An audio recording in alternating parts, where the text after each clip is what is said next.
आइए दोस्तों, तो शुरू करता हूँ आज एकलव्य का अध्याय। क्या थी खासियत इनमें, जानते हैं।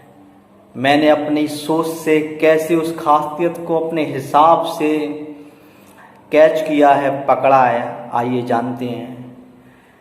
शुरुआत कुछ इस तरह से होती है कि एकलव्य जिसकी चाहत थी कि वो पढ़े और कुछ काम करे ऐसा कि नाम हो उसका भी। इसके लिए उसने सोचा किस कोचिंग पे जाके पढ़ा जाए।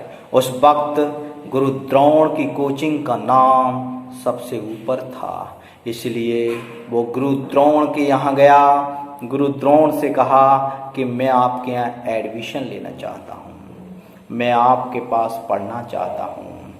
जिस तरह से मैंने पहले बताया था कि गुरु द्रोण ने कुछ मोटिव था, उसके हिसाब से वो अपनी कोचिंग चला रहे थे। उनकी फीस बहुत ज़्यादा थी, इसलिए गुरु द्रोण ने कहा कि पहले मेरी फीस भरने का सामर्थ्य है क्या तुम में। एकलव्य ने कहा नहीं गुरुदेव, मैं तो ऐसी फैमिली को बिलोंग करता हूँ जो बहुत ज़्यादा गरीब है, मैं आपकी फ़ीस नहीं दे सकता।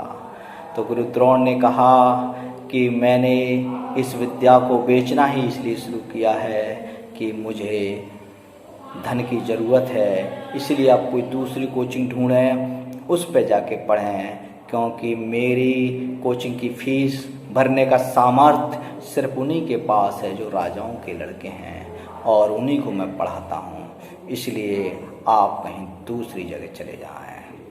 एकलव्य को बड़ा दुख हुआ, वो घर पे आया, सोचने लगा क्या किया जाए, कैसे करूं मैं। तभी उसके दिमाग में कुछ ऐसा गूंजा कि उसको कुछ ऐसा करने की चाहत जगी, क्या करूं। वो गया मार्केट में और वो किताबें सारी खरीद लाया। एक तरह से मैं कह सकता हूँ किताबें, गाइडें, रफ कॉपियाँ सब वो खरीद लाया और अपना एक अलग कमरे में विदाउट एनी डिस्टर्बेंस, कोई से डिस्टर्ब ना करे। उस वक्त शायद झोंपड़ी बनाई होगी, उसने जंगल में गया होगा, रहा होगा, घर से बाहर गया होगा, और एकांत में जब उसने प्रैक्टिस करना शुरू की, किताबों से गाइडों से पढ़ना शुरू किया, इतना ज़्यादा उसने परिश्रम किया कि गाइडों को उसने रट मारा।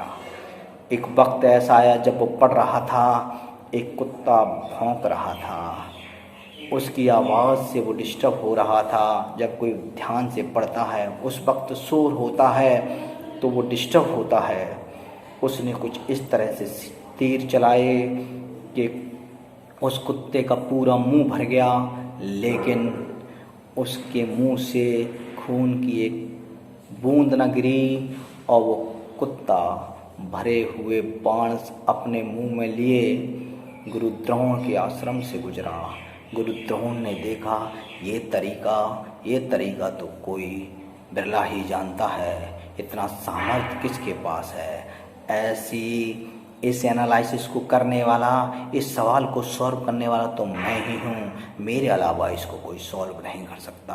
फिर ऐसी कौन सी कोचिंग आ गई है जो मेरे को कंपटीशन में खड़ी हो गई है, चल के देखना चाहिए। शिष्यों के साथ चलते चलते वो उस जगह पहुँचे जहाँ एकलव्य एकांत में अपना अभ्यास कर रहा था।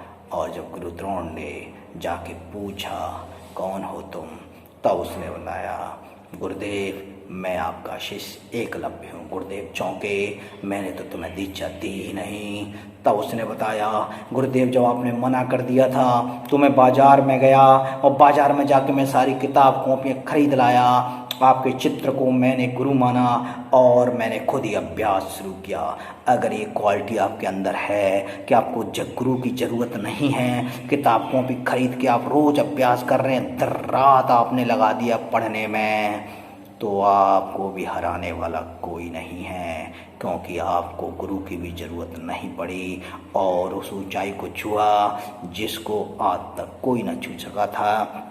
गुरु द्रोण को सोचा कि मेरी कोचिंग का नाम है और जब ये कंपटीशन में बैठेगा तो ये अर्जुन से बाजी मार जाएगा, और मैंने अर्जुन को आशीर्वाद दे रखा है अर्थात बड़ी विडम्बना हुई और हर कोई चाहता कि उसकी कोचिंग से टॉप हो, क्योंकि कंपटीशन इतना ज़्यादा हो गया आज के ज़माने में, शायद उस वक्त भी रहा होगा, क्योंकि जिनकी कोचिंग टॉप होती हैं उसको मेंटेन करना बड़ा मुश्किल काम होता है। इसलिए एक छल किया, ऐसा बताते हैं गुरुदेव ने कि उससे दाहिने हाथ का अंगूठा मांग लिया, क्योंकि जिससे वो कंपटीशन में ना बैठ सके और गुरुदेव की जो कोचिंग है वो हमेशा हमेशा चलती रहे, अर्थात उसकी कोचिंग का नाम हमेशा बना रहे।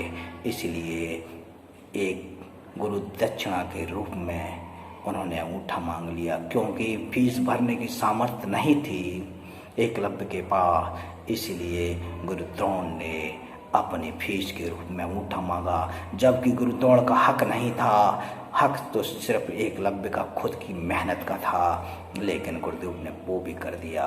समय कुछ ऐसा था, परिस्थितियाँ कुछ ऐसी रही होंगी या राजनीति रही होगी जिसने बच्चों को अपने आगोश में लिया होगा। उनसे सिर्फ मैं इतना ही कहना चाहूँगा कि ऐसा वो सामर्थ्य पैदा करें और मेहनत ज़्यादा से ज़्यादा करें, क्योंकि आपकी मेहनत ही आपको आगे सफल बनाएगी। क्योंकि आप अगर वो हीरे हैं जो एक दिन जरूर चमकोगे और इस संसार को रोशन कर दोगे, तो यकीन मानिए कि आपकी मेहनत ही आपको वो करने पर मजबूर कर देगी, आपकी चाहत आपको वो बनने पर मजबूर कर देगी, आपकी भूख आपको वो बनने पर मजबूर कर देगी जो आप बनना चाहते हैं, जो आप करना चाहते हैं। तो एकलव्य जैसी भूख नहीं है तो पैदा करें, क्योंकि यही उसकी खासियत मुझे सबसे ज़्यादा पसंद आई कि उसे गुरु की ज़रूरत नहीं महसूस हुई। उसने सब कुछ अपने ही परिश्रम से हासिल कर लिया, जिसे लोग दूसरों की सहायता से हासिल करते हैं। ये खासियत बेहद ही खास थी, जिसने मुझे बहुत ज़्यादा प्रभावित किया था। और मैं ये चाहता हूँ इसे सुनकर आप भी अपने अंदर इस खासियत को बढ़ाएं, बनाएं, पैदा करें और इस दुनिया में अपने नाम को रोशन कर दें। तो इस वीडियो में इतना ही, क्योंकि अगले वीडियो में जो मेरा पसंदीदा कैरेक्टर है अंगराज करण, उसके बारे में बताना चाहता हूँ। उसकी भी ऐसी खासियत जो सबसे अलग थी, जो मैंने अपने हिसाब से सोची है, मैंने विश्लेषण किया है, आप सबको बताऊंगा। तो उसको देखे नहीं, मैंने संडे के संडे मोटिवेशनल वीडियो डालना शुरू किए हैं। तो मैं सबसे गुजारिश करूंगा कि अंत तक मेरा वीडियो जरूर देखें और मुझे उम्मीद है आपको कुछ ना कुछ जरूर नया सीखने को मिलेगा। कैसा लगा, अच्छा या बुरा, मुझे कमेंट करके जरूर बताएं, जिससे आने वाले वीडियो में मैं कुछ और सुधार कर सकूं। क्योंकि वीडियो में बनाते समय कुछ चीज़ें ऐसी हैं जो रह जाती है, समय की बंदिशें होती हैं। जब सामने सामने होते हैं, समय की कोई बंदिशें नहीं होती, तो वो प्रवाह कुछ इतना बह जाता हूँ मैं कि मुझे खुद ध्यान नहीं रहता कि कितना बह गया हूँ मैं। लेकिन इस वीडियो में इस बात का ध्यान रखना पड़ता है, समय को बांधना पड़ता है और उतने ही समय में सब कुछ कहना पड़ता है, जो मुश्किल होता है, क्योंकि हर किसी को हर बात बता देना और उतने ही समय में इससे बड़ा काम मुझे इस वक्त नहीं दिखता कि कैसे मैनेज करूं।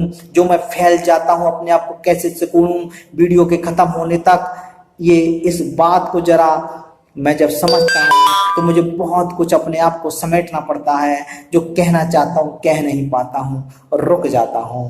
फिर भी मैं ये चाहता हूं कि आप मेरे वीडियो को देखें और आपको उम्मीद करूंगा मैं आपसे कि आप जरूर कुछ ना कुछ कमेंट्स करेंगे, बताएंगे कि अच्छा लगा या कुछ खराब था, जिसे मैं सुधारूंगा। तो अंत तक इस वीडियो को देखने के लिए धन्यवाद। और अभी तक जिन लोगों ने मेरे चैनल को सब्सक्राइब नहीं किया है तो कर लें, और कृपया अपने दोस्तों को भी इस वीडियो को शेयर करें, बताएं। कुछ नया सीखना है तो मुझे ज्वाइन करें, मेरे चैनल को सब्सक्राइब करें, क्योंकि ये ज्ञान बांटने से बढ़ता है। जिसको आप अजीज अपना मानते हैं उस तक इस वीडियो को जरूर पहुंचाएं। अगर उसे भी कुछ खास लगता है इसमें तो वो जरूर देखे, क्योंकि संडे के संडे में इसी तरह आप कुछ नया देता रहूँगा।